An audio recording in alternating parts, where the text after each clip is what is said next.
تازہ ترین ویڈیوز کے لیے چینل کو سبسکرائب کر کے بیل آئیکن اور آل نوٹیفیکیشن پر کلک کریں تاکہ آپ کو ملے ہر اپڈیٹ سب سے پہلے۔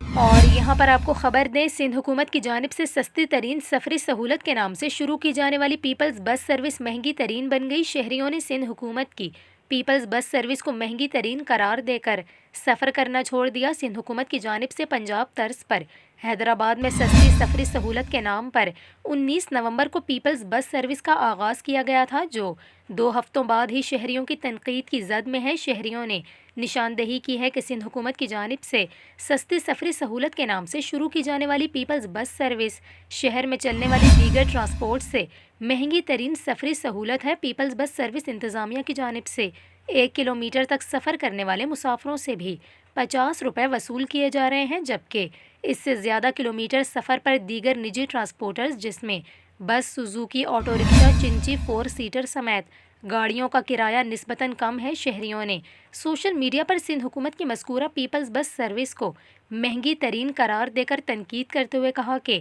مذکورہ بس میں اب صرف 7 سے 8 افراد سفر کر رہے ہیں۔